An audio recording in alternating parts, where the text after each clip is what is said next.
آگے آیت نمبر 48 میں اللہ پاک فرماتے ہیں کیا انہوں نے نہیں دیکھا کہ اللہ نے جو چیز بھی پیدا کی ہے اس کے سائے اللہ کو سجدہ کرتے ہوئے دائیں اور بائیں جھکے رہتے ہیں اور وہ سب عاجزی کا اظہار کر رہے ہوتے ہیں۔ اب انسان کتنا بھی مغرور اور متکبر ہو جائے، اس کا سایہ جب زمین پر پڑتا ہے تو عاجزی اور انکساری کا ہی مظاہرہ کرتا ہے۔ انسان تنا ہوا کھڑا ہے، سینہ تان کر کھڑا ہے، لیکن سایہ اس کا زمین پر ہی پڑ رہا ہے۔ تو اللہ پاک فرماتے ہیں اسی طرح ہم نے ہر مخلوق کا جو ہے اس کی سائے کی شکل جو ہے اس میں ایک ایسی چیز پیدا فرما دی ہے کہ جو اس کے اختیار کے بغیر ہی ہر وقت سجدہ ریز رہتی ہے، زمین پر ہی رہتی ہے، سایہ زمین پر پڑا رہتا ہے جیسے کہ وہ سجدہ ریز ہے۔ یہاں تک کہ جو لوگ سورج کی پوجا کرتے ہیں وہ خود تو سورج کے آگے جھک رہے ہوتے ہیں، لیکن ان کے سائے ان کی مخالف سمت میں اللہ ہی کے آگے زمین پر سجدہ ریز ہو رہے ہوتے ہیں۔ تو اللہ پاک فرماتے ہیں دائیں اور بائیں سائے جو ہیں جھکے جا رہے ہوتے ہیں، اور اللہ نے یہ سائے جو عاجزی کا اظہار کر رہے ہوتے ہیں۔ تو آگے آیت سجدہ آ رہی ہے کہ وَلِلَّهِ يَسْجُدُ مَا فِي السَّمَاوَاتِ وَمَا فِي الْأَرْضِ، اور آسمانوں اور زمین میں جتنے جاندار ہیں اور وہ بھی اور سارے فرشتے اللہ ہی کو سجدہ کرتے ہیں۔ وَهُمْ لَا يَسْتَكْبِرُونَ، وہ ذرا بھی تکبر نہیں کرتے۔ تکبر صرف انسان کرتا ہے، باقی کائنات کی تمام چیزیں جو ہیں اور فرشتے اللہ ہی کو سجدہ کرتے ہیں۔ وہ اپنے اس پروردگار سے ڈرتے ہیں جو ان کے اوپر ہے، اور وہی کام کرتے ہیں جس کا انہیں حکم دیا جاتا ہے۔ یعنی یہ جو لوگ ہیں، یہ اللہ کے فرشتے اور اللہ کی دوسری مخلوقات جو ہیں وہ اللہ سے ڈر رہی ہوتی ہیں اور وہ اللہ کے احکام کی انجام دہی میں مصروف ہوتی ہیں۔ اور اللہ نے فرمایا ہے، اللہ تعالیٰ خود کہہ رہے ہیں وقال اللہ، اللہ فرماتا ہے، اللہ نے فرمایا ہے لا تتخذوا الہین اثنین، دو معبود نہ بناؤ، انما ہوا الہ واحد، وہ تو بس ایک ہی معبود ہے، فإیایا فرحبون، پس اسی لیے مجھے سے ڈرا کرو۔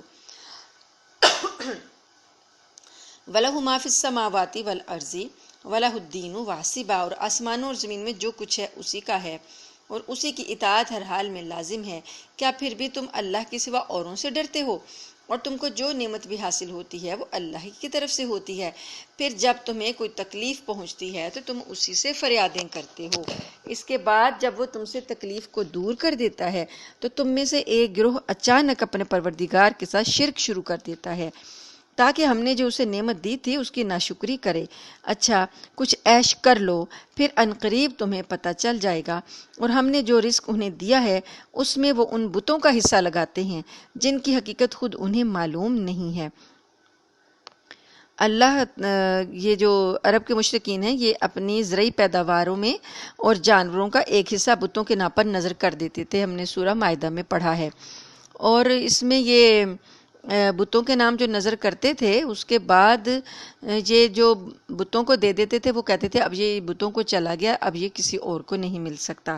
تو اللہ پاک فرماتے ہیں کہ ان بتوں کی حقیقت ان کو خود بھی معلوم نہیں ہے اور نہ ان کے وجود کی کوئی دلیل ہے، تو اس کے باوجود رزق اللہ نے دیا ہوتا ہے اور یہ نظر کرتے ہیں بتوں کی، اللہ کی نظر نہیں کر رہے۔ اگر اللہ کی نظر کرتے تو ایک حصہ کرتے اور اس میں سے بھی اگر کوئی چیز آ جائے کسی دوسرے کی تو فوراً نکال لیتے ہیں، تو بتوں کی طرف اگر کوئی چیز چلی جائے تو نہیں نکالتے۔ یہ چیزیں انہوں نے ناانصافیاں جو کی ہوئی تھیں اور عقل کے بھی خلاف تھیں، اگر سوچا جائے تو سمجھ میں بات آتی ہے کہ یہ کیا کام کر رہے ہیں، اس کی کوئی لاجک نہیں، کوئی دلیل نہیں ہے، تو یہ کیا کر رہے ہیں۔ تو اللہ پاک فرماتے ہیں کہ آیت نمبر 56 میں کہ وَيَجْعَلُونَ لِمَا لَا يَعْلَمُونَ نَصِيبًا مِّمَّا رَزَقْنَاهُمْ تَاللَّهِ لَتُسْأَلُنَّ عَمَّا كُنتُمْ تَفْتَرُونَ، اللہ کی قسم تم سے ضرور باز پرس ہوگی کہ تم کیسے کیسے بہتان باندھا کرتے تھے اللہ پر۔ وَيَجْعَلُونَ لِلَّهِ الْبَنَاتِ سبحانہ، اور اللہ کے لیے انہوں نے بیٹیاں گھڑ رکھی ہیں، سبحان اللہ۔ وہ اور خود وَلَهُم مَّا يَشْتَهُونَ، اور اپنے لیے وہ جو چاہتے ہیں یعنی بیٹے چاہتے ہیں جو ان کی خواہش کے مطابق ہوں۔ وَإِذَا بُشِّرَ أَحَدُهُم بِالْأُنثَىٰ ظَلَّ وَجْهُهُ مُسْوَدًّا وَهُوَ كَظِيمٌ، اور جب ان میں سے کسی کو بیٹی کی پیدائش کی خوشخبری دی جاتی ہے تو اس کا چہرہ سیاہ پڑ جاتا ہے اور وہ دل ہی دل میں کڑتا رہتا ہے کہ اس خوشخبری کو برا سمجھ کر لوگوں سے چھپتا پھرتا ہے اور سوچتا ہے کہ ذلت برداشت کر کے اسے اپنے پاس رہنے دے یا اسے زمین میں گاڑ دے۔ دیکھو انہوں نے کتنی بری باتیں طے کر رکھی ہیں۔ اب یہاں پر جو ان کا ایک بری عادت تھی ان کی یا بری رسم تھی ان کی، جو بیٹیوں کو زندہ گاڑ دیتے تھے، اللہ پاک نے وہ پورا نقشہ کھینچا ہے کہ یہ اللہ کے لیے بیٹیاں بنا کے رکھتے ہیں. کہتے تھے کہ فرشتے اللہ کی بیٹی ہیں، اور یہ بھی کہتے تھے کہ جو اللہ نے بیٹیاں رکھی ہوئی ہیں تو ہم کیسے رکھ سکتے ہیں. ایک یہ بات کرتے تھے، اور ایک یہ کرتے تھے کہ بیٹی جو ہے اس کے بارے میں یہ سمجھتے تھے کہ ہمیں یہ جو اس کو جب کل کو شادی کریں گے تو جو داماد ہمیں بنانا پڑے گا، وہ داماد جو تھا ان کی شان کے خلاف تھا. اور ایک ان کی ریزن یہ تھی کہ یہ غربت کے ڈر سے بھی اولادوں کو قتل کر دیتے تھے. کچھ قبیلے ایسے تھے جو بیٹا ہو یا بیٹی ساری اولاد کو ہی قتل کر دیتے تھے. تو اللہ پاک نے یہاں پر جو بیٹیوں کو قتل کرتے تھے نا، وہ ان کو بیٹیاں رکھنا باعث شرم باعث عار سمجھتے تھے کہ کل کو یہ داماد جو ہوں گے نا ان کو اپنے برابر بٹھانا پڑے گا، تو ان کے لیے باعث شرم بات ہوتی تھی. اس وجہ سے اللہ نے ان کا ذکر کیا کہ ان کو جب کبھی کسی بیٹی کی پیدائش کی خوشخبری دی جاتی ہے تو اس وقت ان کا چہرہ، وہ آدمی جو ہوتا تھا، باپ جو ہوتا تھا بیٹی کا، وہ ایسے سیاہ چہرہ پڑ جاتا تھا، دل میں کڑتا ہی رہتا تھا کہ یہ کیا مصیبت مجھے مل گئی ہے. تو وہ برا سمجھتا تھا کہ لوگوں کو پتہ چلے کہ میرے ہاں بیٹی پیدا ہوئی ہے، لوگوں سے چھپتا پھرتا تھا اور سوچتا تھا کہ اس ذلت کو میں برداشت کروں، زندہ رکھوں، یا کہ اسے چھٹکارا پانے کے لیے اسے زمین میں گاڑ دوں. اور یہ ظالم اور شقی لوگ ذرا بھی اس بارے میں آر محسوس نہیں کرتے تھے، گڑھا کھودتے تھے اور زندہ ہی بچی کو گاڑ دیتے تھے، دفن کر دیتے تھے زندہ کو. تو یہاں پر ان کا ایک ذکر 30ویں پارے میں بھی اللہ پاک نے فرمایا کہ وَإِذَا الْمَوْءُودَةُ سُئِلَتْ، قیامت میں یہ جتنی زندہ گاڑی ہوئی بچیاں ہیں ان کو اللہ پاک اپنے سامنے کھڑا کریں گے اور پوچھیں گے کہ تمہیں کس جرم میں مارا گیا تھا، کس جرم میں قتل کیا گیا تھا، کس جرم میں تمہیں دفن کیا گیا تھا.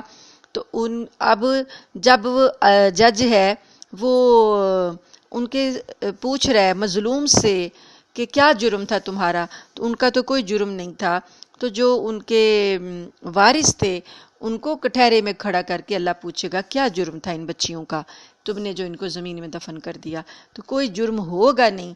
تو بچی جو ہے وہ ایک طرح سے سمجھیں کہ دعویٰ کرنے والی ہے، مدعی ہے.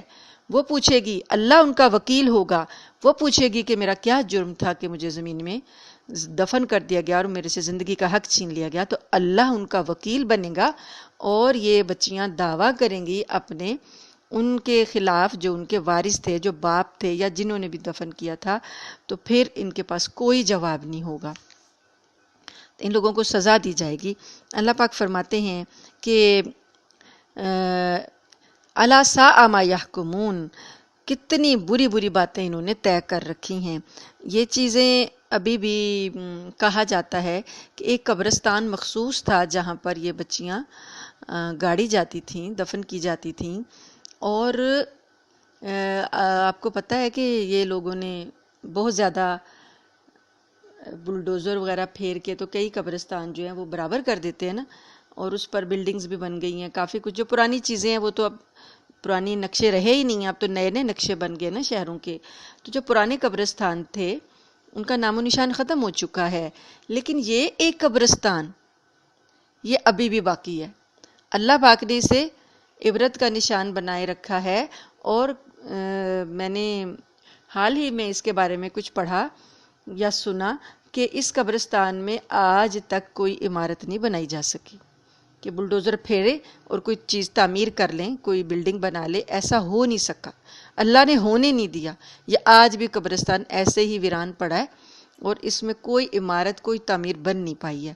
تو یہ اللہ پاک کی طرف سے ایک عبرت کی نشانی ہے کہ اللہ پاک جہاں ظلم ہوتا ہے نا، جو مظلوم کا ساتھ ہمیشہ اللہ دیتے ہیں، چاہے وہ مظلوم مسلمان ہو یا کافر ہو، لیکن اللہ ہمیشہ مظلوم کا ساتھ دیتے ہیں چاہے جانور ہی کیوں نہ ہو. جانور پر بھی جب جہاں ظلم ہوتا ہے نا، اللہ اس جانور کا بھی ساتھ دیتے ہیں اور ظالم کو کا کبھی ساتھ نہیں دیتے. تو یہ آج بھی عبرت کا نشان بنایا رکھا ہوا ہے اللہ پاک نے. اللہ پاک فرماتے ہیں آگے آیت نمبر 60 ہے، للذین لا یؤمنون بالآخرۃ مثل السوء، ان لوگوں کے لیے جو ایمان نہیں لاتے آخرت پر، مثل السوء بہت بری مثال ہے، اور اللہ کے لیے وَلِلَّهِ الْمَثَلُ الْأَعْلَى، اور اللہ کے لیے نہایت اعلیٰ مثال ہے، وَهُوَ الْعَزِيزُ الْحَكِيمُ، اور اللہ غالب حکمت والا ہے۔ جب نبی کریم صلی اللہ علیہ وآلہ وسلم کی برکت سے، آپ کی آمد سے ان عربوں کو اسلام کی نعمت ملی، تو ان لوگوں نے کچھ اپنے جرموں کے اقرار بھی کیے اور کچھ کیے۔ تو ان میں ایک شخص تھے، ایک صحابی تھے، جب وہ اسلام لائے، نبی کریم صلی اللہ علیہ وسلم کی خدمت میں آئے، تو انہوں نے نبی کریم صلی اللہ علیہ وسلم کو دیکھا کہ آپ اپنے نواسوں کے ساتھ بہت زیادہ پیار کر رہے ہیں، انہیں چوم رہے ہیں، اور آپ کی جو نواسی، سب سے بڑی نواسی تھی امامہ، ان کا نام تھا، حضرت زینب رضی اللہ تعالی عنہا کی بیٹی تھیں، تو وہ نبی کریم صلی اللہ علیہ وسلم کا ان سے بہت زیادہ پیار تھا، اور آپ ان کو اٹھا کے نماز پڑھتے تھے، اور نماز میں یعنی جماعت کی نماز پڑھ رہے ہوتے تھے، اور نماز میں جب آپ سجدے میں جاتے تو انہیں نیچے بٹھا دیتے، اور پھر جب کھڑے ہوتے قیام میں پھر ان کو اٹھا لیتے۔ تو اتنی محبت جب ان لوگوں نے دیکھی تو انہوں نے کہا، ایک صحابی تھے، انہوں نے کہا کہ یا رسول اللہ، میرے 10 بچے ہیں، میں نے تو آج تک کبھی کسی کا منہ نہیں چوما۔ آپ صلی اللہ علیہ وآلہ وسلم نے فرمایا کہ اگر اللہ نے تمہارے دل سے رحمت کھینچ لی ہے، الفت نکال دی ہے، تو میں اس میں کیا کر سکتا ہوں۔ انہی دنوں کا ہی واقعہ ہے کہ نبی کریم صلی اللہ علیہ وسلم کی خدمت میں ایک صحابی آئے، انہوں نے آپ صلی اللہ علیہ وآلہ وسلم کے ہاتھ پہ ایمان قبول کیا، اور جب یہ آیات وَإِذَا الْمَوْءُودَةُ سُئِلَتْ کہ زندہ گاڑی بھی بچی سے پوچھا جائے گا کہ اسے کس جرم میں قتل کیا گیا، بِأَيِّ ذَنبٍ قُتِلَتْ، کس جرم میں اس کو قتل کیا گیا، تو وہ صحابی جو تھے وہ نبی صلی اللہ علیہ وسلم سے کہتے کہ یا رسول اللہ، میں تو کام ہی یہ کرتا تھا کہ یعنی بچیوں کو گاڑتا تھا زمین میں، ہوتا ہے نا کہ جیسے ہمارے ہاں قبریں کھودنے والے ہوتے ہیں، گورکن وغیرہ ہوتے ہیں، تو وہ کہتا کہ بتایا انہوں نے کہ میں نے تو بہت زیادہ یہ بچیاں دفن کی ہیں۔ تو نبی کریم صلی اللہ علیہ وسلم اس کی بات سن کے روتے تھے۔ پھر ایک اس نے اپنا واقعہ بھی بتایا، اس نے کہا کہ یا رسول اللہ، میری ایک بیٹی تھی، میں سفر پر جا رہا تھا، اور میری بیوی جو تھی وہ امید سے تھی، تو میں اپنی بیوی کو کہہ گیا تھا کہ اگر لڑکی ہوئی تو تم نے اس کو دفن کر دینا ہے، اور اگر لڑکا ہوا تو تم نے اس کو زندہ رکھنا ہے۔ تو وہ کہتا کہ میں کہیں دور گیا ہوا تھا، میں زیادہ دنوں کے بعد آیا، کچھ سال مجھے لگ گئے، تو ملک سے باہر تھا، تو وہ پیچھے سے بچی پیدا ہوئی، اور ماں نے بچی کی محبت میں اس کو زندہ دفن نہیں کیا، اس کو پالتی پوستی رہی، حتیٰ کہ وہ 2.5-3 سال کی ہو گئی۔ تو کہنے لگا کہ جب میں واپس آیا تو میری بیوی نے میرے خوف سے بچی کو ہمسایوں کے گھر میں چھپا دیا، اور وہاں سے وہ روز بچی آتی جاتی تھی، ملتی جلتی تھی، اور مجھے وہ بڑی پیاری لگنے لگی۔ اس کی حرکتیں، اس کی چھوٹی چھوٹی باتیں بہت پیاری لگتی تھیں مجھے۔ تو جب میری بیوی نے دیکھا تو کہ میرے دل میں اس کی محبت جاگ گئی ہے، تو پھر آخر ایک دن اس نے مجھے بتا دیا کہ یہ تمہاری ہی بیٹی ہے۔ تو وہ سمجھ رہی تھی کہ اب میں اس کو قتل نہیں کروں گا کیونکہ میں اس سے محبت کرنے لگا ہوں۔ تو اس کے بعد کہتا جیسے ہی اس نے مجھے بتایا کہ یہ میری بیٹی ہے، تو غصے سے میرا چہرہ سرخ ہو گیا، اور میں نے اس بچی کو پکڑا ہاتھ سے، اور میں اسے تیز تیز چلتا ہوا گھر سے باہر لے گیا۔ ماں اس کی روتی رہ گئی کہ تم یہ ظلم نہ کرو، یہ ستم نہ کرو، لیکن میں نے نہ ماں کی پرواہ کی، اور بچی کو تو پتہ ہی کچھ نہیں تھا کہ میں اسے کہاں لے کر جا رہا ہوں۔ تو ماں نے بہت واویلا کیا، لیکن میں نے اس کی کوئی پکار نہیں سنی، اور میں زبردستی اسے لے گیا، اور اسے لے جانے کے بعد میں نے گڑھا کھودا زمین میں، تو بچی جو تھی اپنے ننھے ننھے ہاتھوں سے، جب مٹی کھودنے سے میرے چہرے پر گرد پڑتی تھی تو اپنے ننھے ننھے ہاتھوں سے میرے منہ کی مٹی صاف کرتی، میری داڑھی پر مٹی گرد صاف کرتی، اور پوچھتی کہ میں آپ کی مدد کروں، کہ بابا میں آپ کی مدد کروں۔ تو اس کے باوجود کہتا ہے میرا دل نہیں پسیجا، اور جب میں نے گڑھا کھود لیا اور میں نے اس کو جب گڑھے میں ڈالا اور مٹی ڈال رہا تھا، وہ پوچھتی جا رہی تھی کہ بابا آپ یہ کیا کر رہے ہیں، آپ یہ کیا کر رہے ہیں، لیکن میں نے اس کی طرف دیکھا بھی نہیں، اس کی باتوں سے پر میں نے کان بھی بند کر لیے، آنکھیں بھی بند کر لی، اور میرے دل میں پتہ نہیں کیا سمایا ہوا تھا، غصہ تھا، کیا تھا، شیطان تھا، کہ میں اپنے کام میں مگن رہا یہاں تک کہ مٹی میں نے اس کے جب گردن تک ڈال دی اور پھر سر بھی میں نے اس کا جب دبا دیا تو اس کی آواز دور تک مجھے آتی رہی کہ مجھے یہاں چھوڑ کر مت جاؤ، اور میں نے اس کی آواز کی پرواہ نہیں کی اور میں چلا آیا۔ وہ صحابی تو اپنا دل ہلکا کر رہے تھے کہ کیا اللہ تعالیٰ مجھے معاف کر دیں گے میرے اس جرم پر؟ تو نبی کریم صلی اللہ علیہ وآلہ وسلم ان کا واقعہ سن رہے تھے۔ تو جب صحابی نے آنکھ اٹھا کر دیکھا تو نبی صلی اللہ علیہ وسلم کی داڑھی آنسوؤں سے تر ہو چکی تھی۔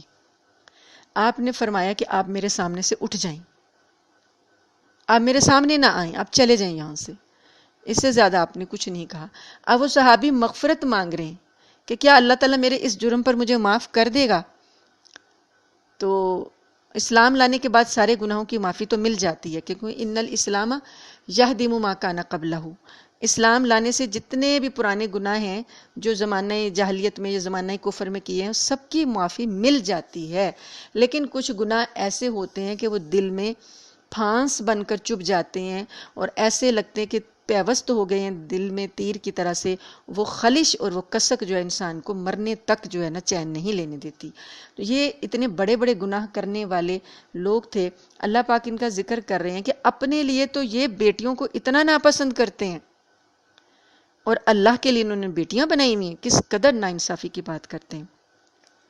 آیت نمبر 61 میں اللہ تعالیٰ فرماتے ہیں کہ اگر اللہ ان کو ان کے ظلم کی وجہ سے اپنی پکڑ میں فوراً لے لیتا تو روئے زمین پر کوئی جاندار باقی نہ چھوڑتا، لیکن وہ ان کو ایک معین وقت تک مہلت دیتا ہے، پھر جب ان کا وہ معین وقت آ جائے گا تو وہ گھڑی بھر بھی اس سے آگے پیچھے نہیں ہو سکیں گے۔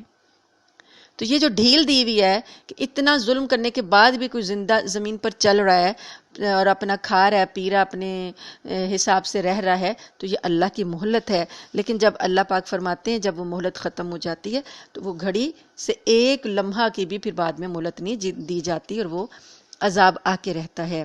اور ان لوگوں نے وَيَجْعَلُونَ لِلَّهِ مَا يَكْرَهُونَ، انہوں نے اللہ کے لیے وہ چیزیں گھڑ رکھی ہیں جنہیں یہ خود ناپسند کرتے ہیں، اپنے لیے پسند نہیں کرتے لیکن اللہ کے لیے گھڑ رکھی ہیں، پھر بھی ان کی زبانیں اپنی جھوٹی تعریف کرتی رہتی ہیں کہ ساری بھلائی انہی کے حصے میں ہے۔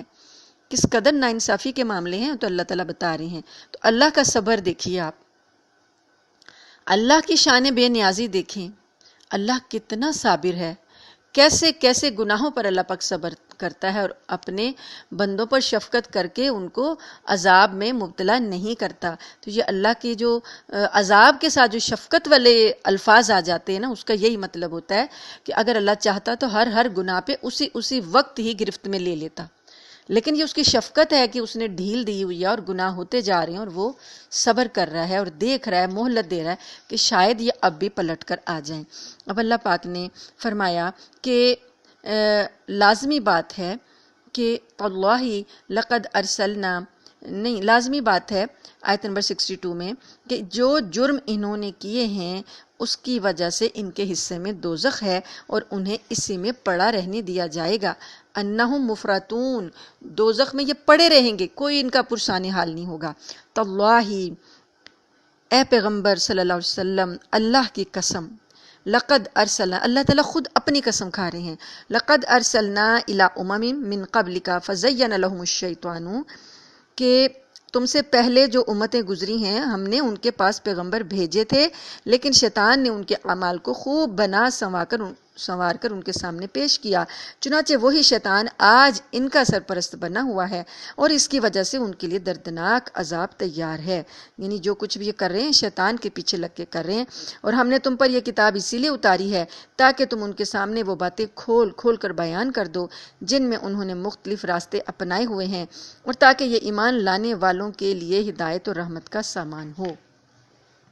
اور اللہ نے آسمان سے پانی برسایا اور زمین کے مردہ ہو جانے کے بعد اس میں جان ڈال دی، یقیناً اس میں ان لوگوں کے لیے نشانی ہے جو بات سنتے ہیں، اور بے شک تمہارے لیے مویشیوں میں بھی سوچنے سمجھنے کا بڑا سامان ہے۔ اللہ پاک نے اور بھی باتیں جو بتائی ہیں، اب مویشیوں میں بتایا کہ مویشی جو تم نے پالے ہوتے ہیں ان میں غور کرو تو اس میں بھی سوچنے سمجھنے کا بڑا سامان ہے۔ وَإِنَّ لَكُمْ فِي الْأَنْعَامِ لَعِبْرَةً نُسْقِيكُم مِّمَّا فِي بُطُونِهِ مِن بَيْنِ فَرْثٍ وَدَمٍ لَبَنًا خَالِصًا سَائِغًا لِّلشَّارِبِينَ، کہ ان کے پیٹ میں جو گوبر اور خون ہے اس کے بیچ میں سے ہم تمہیں ایسا صاف ستھرا دودھ پینے کو دیتے ہیں جو پینے والوں کے لیے خوشگوار ہوتا ہے۔ کتنی بڑی نشانی ہے۔ آج اگر گائے کو ذبح کیا جائے تو گائے کے جو تھن ہیں ان میں کہیں دودھ نہیں نکلے گا، لیکن جب تک گائے زندہ ہے، ایک طرف گوبر ہے، مسانہ ہے بنا ہوا، اور مقعد ہے جو اس کے گوبر کا ایریا ہے، اور اسی کے ساتھ ہی تھوڑا سا ساتھ ہی اللہ پاک نے صاف ستھرا دودھ پیدا کر دیا، اور باقی باڈی میں کیا ہے؟ خون ہے، گوشت ہے، خون ہے، گوبر ہے، اور اللہ نے تھنوں میں صاف ستھرا دودھ پیدا کر دیا۔ یہ کیا ہے؟ پینے والوں کے لیے بہت زیادہ خوشگوار ہے۔ یہ کتنی بڑی نشانی ہے اور کتنی بڑی دلیل ہے اللہ کی قدرت کی کہ وہ رب جو مویشیوں کے تھنوں میں دودھ تم لوگوں کو دے رہا ہے، اس سے بڑھ کر کوئی اور کائنات کی چیز یہ چیز پیدا نہیں کر سکتی۔ آج یہ سائنس اور ٹیکنالوجی جتنی بھی ایڈوانس ہو گئی ہے، خود سے دودھ نہیں پیدا کر سکتی۔ یہ جو فارمولا ملک ہیں، یہ فارمولا ملک بھی دودھ ہی سے بنائے جاتے ہیں۔ فارم میں گایوں کے فارم ہوتے ہیں، جو کیٹل فارم ہوتے ہیں، وہاں پر بہت زیادہ مقدار میں گایوں کا دودھ اوریجنل نکال کر اسی میں ہی رد و بدل کر کے فارمولا ملک بنائے جاتے ہیں، جو خشک دودھ ہیں، جو بچوں کے دودھ ہیں اوریجنل۔ یہ خود سے ایسا نہیں کہ دودھ کی شکل یہ دے سکتے ہیں، آج بھی نہیں دے سکتے، اتنی ٹیکنالوجی کی ترقی کے باوجود بھی۔ نہ یہ انڈا بنا سکتے ہیں کہ جس میں سے چوزا نکل آئے، نہ یہ انسان کا بچہ پیدا کر سکتے ہیں کہ خود ہی پیدا کر لیں، نہ یہ خون بنا سکتے ہیں جو بلڈ لگایا جاتا ہے، ڈونیٹ کیا جاتا ہے، کیونکہ خون ابھی تک سائنس ایجاد نہیں کر سکی، خون کے اندر جو سیلز ہیں وہ نہیں بنا سکی۔ تو باقی مصنوعی چیزیں تو بنا لی ہیں، یہ چیزوں میں سائنس عاجز ہے، دودھ بھی نہیں بنا سکتی، انڈا بھی نہیں بنا سکتی، سیل بھی نہیں بنا سکتی، خون بھی نہیں بنا سکتی۔ اللہ ہی کی چیزوں کو لے کر، اللہ کی بنائی ہوئی چیزوں کو لے کر ہی اس میں کچھ رد و بدل کر کے کچھ شکلیں چینج کر سکتے ہیں، اوریجنل نہیں بنا سکتے یہ لوگ۔ تو اللہ پاک فرماتے ہیں کتنی بڑی نشانی ہے کہ ہم کیسے دودھ تمہیں عطا کرتے ہیں۔ وَمِن ثَمَرَاتِ النَّخِيلِ وَالْأَعْنَابِ تَتَّخِذُونَ مِنْهُ سَكَرًا وَرِزْقًا حَسَنًا۔ تو یہ سورت کا نام جو دوسرا نام الانعام ہے، النعیم ہے، کہ نعمتوں کا ذکر کیا جا رہا ہے، تو دودھ بھی ایک نعمت ہے۔ اس کے بعد اللہ پاک فرماتے ہیں کھجوروں کے پھل اور انگوروں سے بھی ہم تمہیں ایک مشروب عطا کرتے ہیں۔ جوسز جو ہیں، جوس پھلوں کا رس ہوتا ہے، لیکن اس میں سے یہ تم لوگ شراب بھی بناتے ہو۔ رس جو ہے وہ جائز ہے، حلال ہے، پاکیزہ ہے، لیکن اسی رس کو جب یہ بدبودار کر لیتے ہیں، اس میں وہ خمیر پیدا کر کے اس کے اندر بدبو پیدا ہو جاتی ہے، تو اس میں نشہ پیدا ہو جاتا ہے۔ اللہ فرماتے ہیں اس میں سے تم شراب بناتے ہو، اور پاکیزہ رزق اللہ نے تمہیں دیا وہ بھی ہے، لیکن تم ناپاک کی طرف بھی چلے جاتے ہو۔ بے شک اس میں بھی ان لوگوں کے لیے نشانی ہے جو عقل سے کام لیتے ہیں۔ اور تمہارے پروردگار نے شہد کی مکھی کے دل میں یہ بات ڈال دی کہ تو پہاڑوں میں اور درختوں میں جو لوگ چھتریاں اٹھاتے ہیں ان میں اپنا گھر بنا۔ نحل، یہ جو سورت کا نام النحل ہے، نحل کا مطلب ہے شہد کی مکھی۔ یہ وہ آیت آ گئی، اس میں یہ ذکر آ گیا آیت نمبر 68 میں کہ اللہ پاک نے شہد کی مکھی کی طرف وحی کی۔ اب وحی کا لفظ تو ہم پیغمبر کے لیے استعمال کرتے ہیں نا، کہ اللہ پیغمبروں کو وحی کرتے ہیں، تو وحی کا مطلب ہوتا ہے پیغام دل میں ڈال دینا۔ یہ اللہ پاک نے دل میں، شہد کی مکھی کے دل میں یہ بات ڈالی ہے۔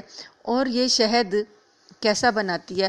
اب جہاں یہ بات آئی نا کہ یہ چیزیں سائنس نہیں پیدا کر سکتی، تو شہد بھی سائنس نہیں پیدا کر سکتی۔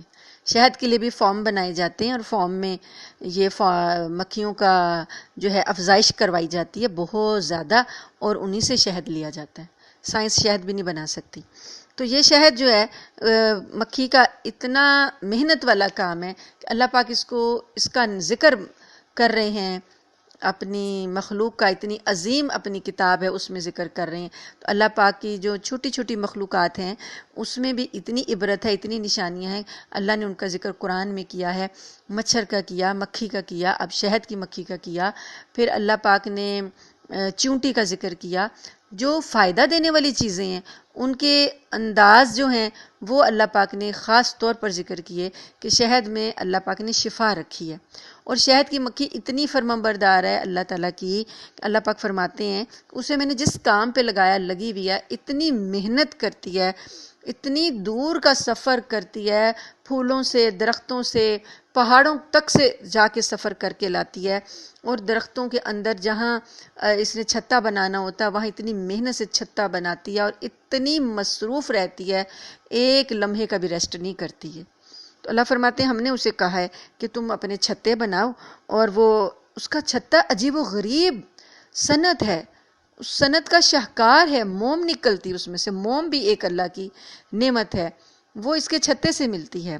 اور اس کے چھتے کے اندر جو ترتیب ہے، اس نے جو گھر بنانا ہے اس کی جو ترتیب ہے وہ دیکھیں تو سائنس جو ہے دنگ رہ جاتی ہے کہ کس طرح وہ اپنا گھر بناتی ہے۔ سارے ایک ہی سائز کے ہوتے ہیں، ان میں ایک ملکہ ہوتی ہے، اس ملکہ کا ایسا ڈسپلن ہوتا ہے، سب اس کو اوبے کر رہے ہوتے ہیں، اور جو جس کے ذمہ کام ہوتا ہے، کچھ مکھیاں ہوتی ہیں جنہوں نے موم بنانی ہوتی ہے، کچھ نے شہد بنانا ہوتا ہے، کوئی نر ہوتے ہیں جو حفاظت کا کام کرتے ہیں، اور ساری ایک ملکہ مکھی کی ایک مکمل سے سلطنت اس کی ہوتی ہے، اس کے تحت وہ کام کر رہے ہوتے ہیں، اپنی اپنی ڈیوٹیز انجام دے رہے ہوتے ہیں۔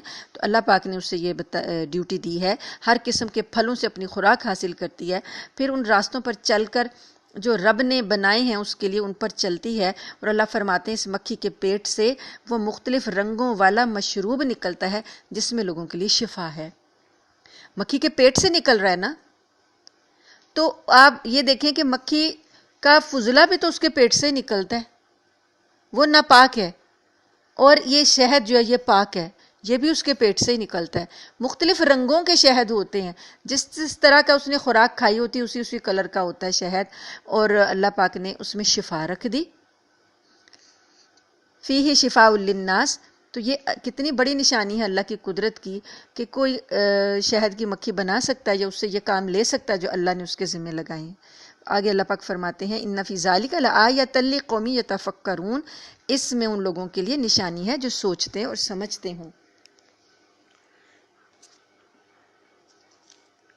اگلی آیت میں اللہ پاک نے فرمایا اور اللہ نے تمہیں پیدا کیا ہے، پھر وہ تمہاری روح قبض کرتا ہے، اور تم میں سے کوئی ایسا ہے جو عمر کے سب سے ناکارہ حصے تک پہنچا دیا جاتا ہے، جس میں پہنچ کر وہ سب کچھ جاننے کے بعد بھی کچھ نہیں جانتا۔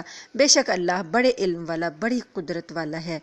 اب انسانوں کو دیکھو، اپنی تخلیق کو دیکھو کہ اللہ پاک جب روح قبض کرتا ہے، پہلے پیدا کرتا ہے، اس میں روح ڈالی ہوتی ہے، پھر اللہ تعالیٰ روح قبض کر لیتے ہیں، اور کچھ لوگوں کو اللہ پاک عمر کا وہ حصہ عطا کر دیتے ہیں، ناکارہ حصہ، یعنی اتنی ضعیف العمری، اتنا زیادہ بڑھاپا کہ انسان اپنا کوئی کام بھی نہیں کر سکتا۔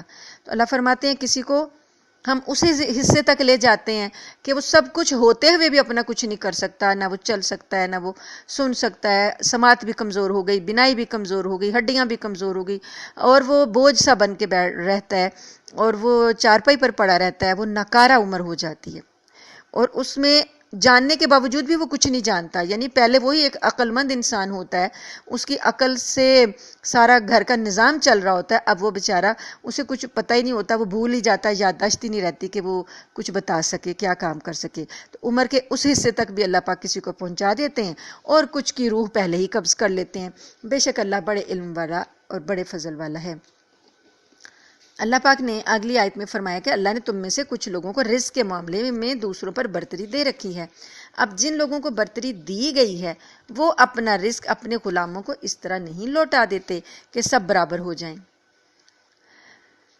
یہاں پر اللہ پاک نے بتایا کہ تمہارے جو غلام ہوتے ہیں، تم اپنے غلاموں کو اپنے برابر نہیں رکھ سکتے ہو۔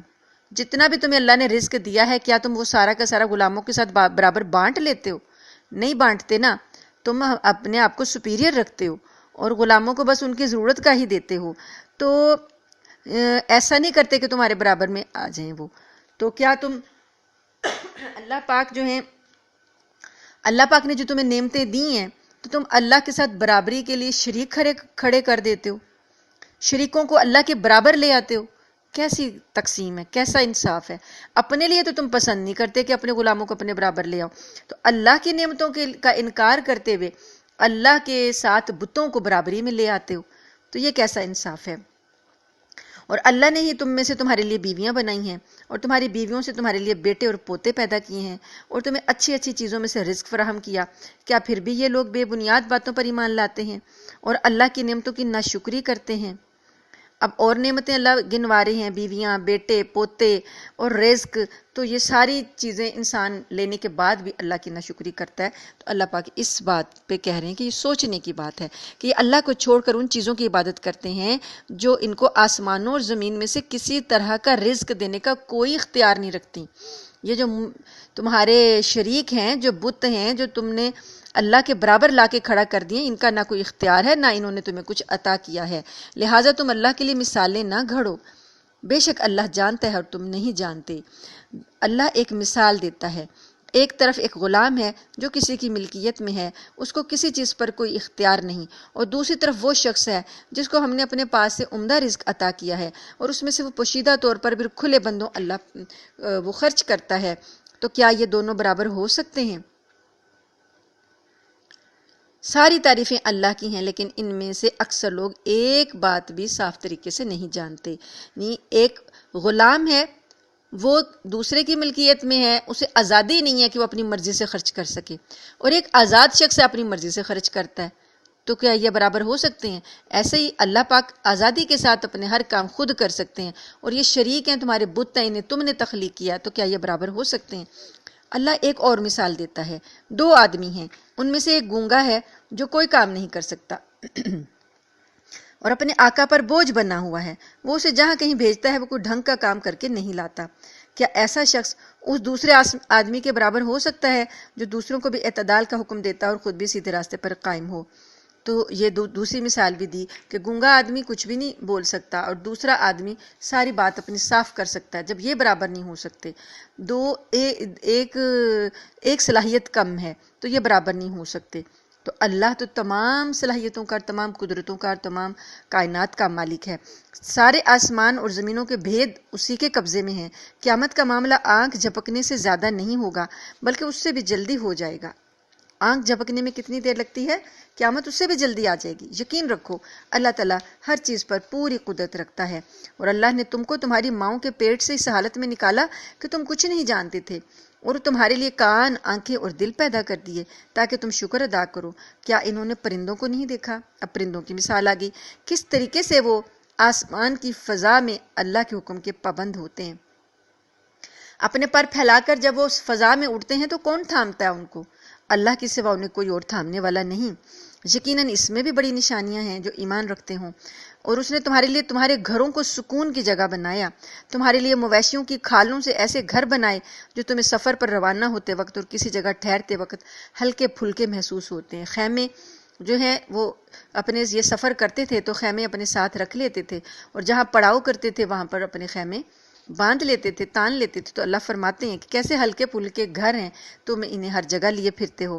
اور ان جانوروں کے اون ہیں، ان کی روئیں ہیں یعنی ریشے، بال، ان کے بالوں سے گھریلو سامان اور ایسی چیزیں پیدا کی جو ایک مدت تک تمہیں فائدہ پہنچاتی ہیں. جانوروں کی اون کی چیزیں تو بنتی ہیں، لیکن ان کے بال جو ہیں، ریشے جو ہیں، ان سے بھی بہت سی چیزیں بنتی ہیں. اللہ پاک نے اس کا بھی ذکر کیا. اور اللہ ہی نے اپنی پیدا کی ہوئی چیزوں سے تمہارے لیے سائے پیدا کیے، اور پہاڑوں میں تمہارے لیے پناہ گاہیں بنائیں، اور تمہارے لیے ایسے لباس پیدا کیے جو تمہیں گرمی سے بچاتے ہیں، اور ایسے لباس جو تمہاری جنگ میں تمہیں محفوظ رکھتے ہیں. اس طرح وہ اپنی نعمتوں کو تم پر مکمل کرتا ہے تاکہ تم فرمانبردار بنو.